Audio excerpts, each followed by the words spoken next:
Hello, my name is Dawn Brookes. I'm an author and chair of the Oakwood Literature Festival, and I write cozy mysteries and crime fiction, but that's not what this recording is about today.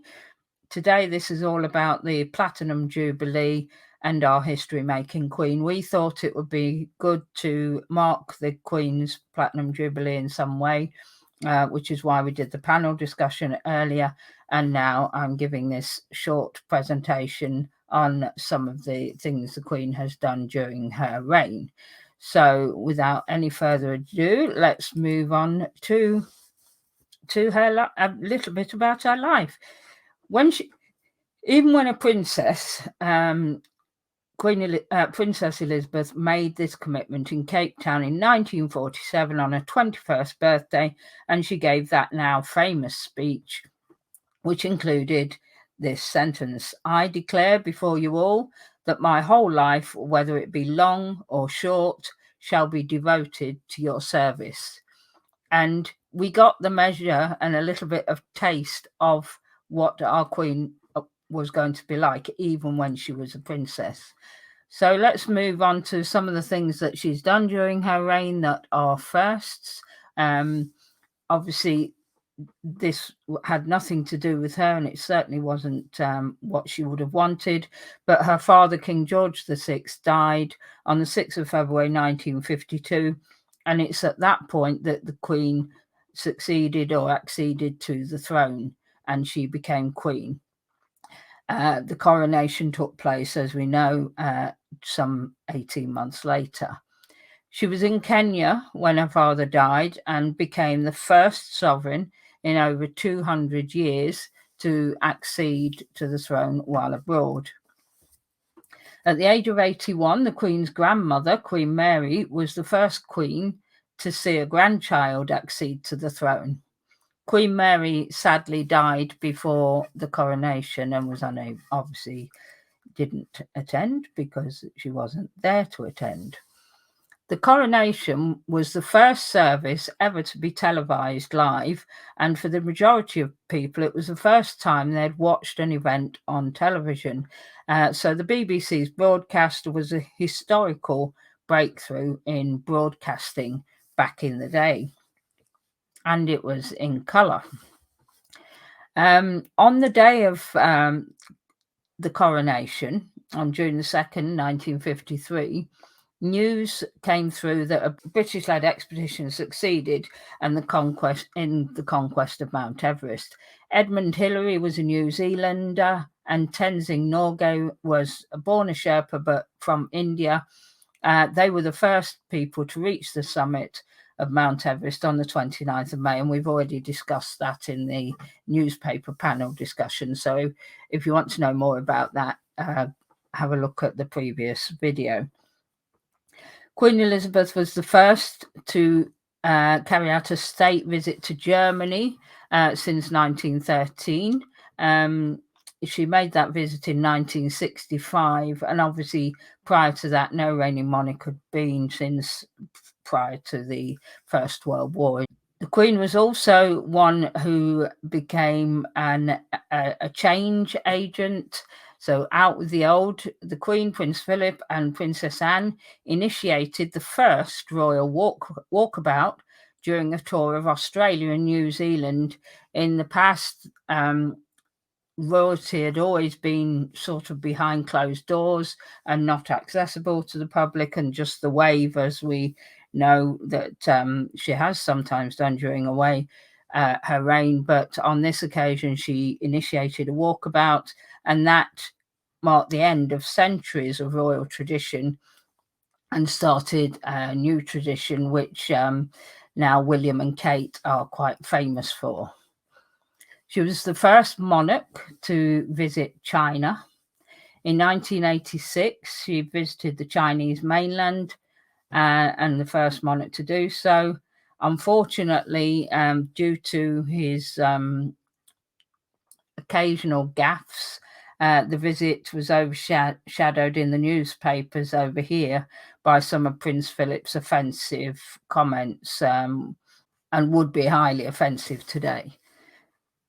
Queen Elizabeth was also the first reigning monarch to visit the Republic of Ireland in over 100 years, or in around 100 years. In 2011, the Queen and Prince Philip visited by invitation the Republic of Ireland, and it'd been a lot of troubles that had occurred during that 100 years, and her comments were widely well received when she expressed sincere thoughts and deep sympathy for the victims of Anglo-Ireland troubles. It was the nearest she could come, I guess, to an apology. And most people received her visit widely. Well, unfortunately, there were some in between those times, and even prior to 2011, there were in 1992, I think it was the Annus Horribilis, the year when Diana and Charles split up, and Fergie and Andrew split up, and Princess Anne got divorced from Captain Mark Phillips. So, and then Windsor set fire, the Windsor Castle set fire during that 1992 Annus Horribilis year, and she described it in her Queen's speech at the end of the year as that Latin for a horrible year. I was driving along the M4 on that day of the Windsor Castle fire, and I saw the flames from as I passed the junction between Slough and Windsor. I could see the flames rising high in the sky. I didn't know that it was the castle on fire at the time, but it became clear that that's what it was. And then she had some trouble in 1966 to do with the Welsh mining catastrophe, where she said later that one of her biggest regrets was not visiting the scene much earlier. So that was one of her regrets. And then obviously there was the death of Princess Diana and the public outcry that she remained in Balmoral while the nation was grieving. And obviously on advice, she returned to Buckingham Palace and did her best to rectify the situation. She was in a catch-22 situation at that time, trying to deal with 2 bereaved grandchildren, and also dealing with public grief. And I think the film The Queen highlights the dilemmas she would have faced during that time, and also some of the intransigence of royalty when they're needing to change, and it's quite difficult sometimes.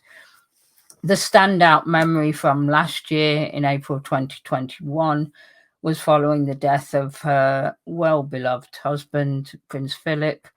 And who can forget the image of the monarch sitting alone in St. George's Chapel in accordance with COVID lockdown rules? The picture of that Queen's dedication to duty has never been more stark than at that moment, in my opinion.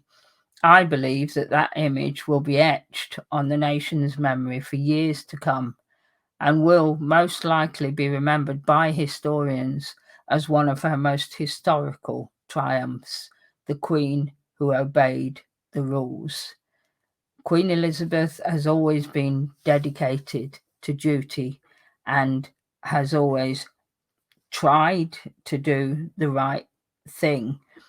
She has a deep Christian faith, and she has lived by her beliefs in, within the constraints of royalty for the 70 years of her reign.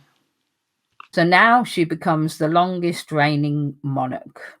2022 is the year of the Queen's Platinum Jubilee. Throughout this year, we will celebrate the reign of Queen Elizabeth II.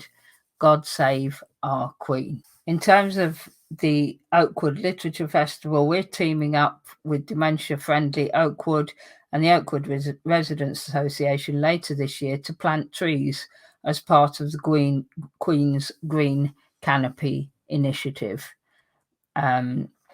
So if you're local, please get involved with that. We'd love you to help, and it will be in about November. But I want to go back to the previous slide in that let's celebrate the Queen's Platinum Jubilee. Let's honour the fact that she has carried out her duty to the best of her abilities for 70 full years. And that's all I have to say. So thank you for watching this video and enjoy the rest of the festival.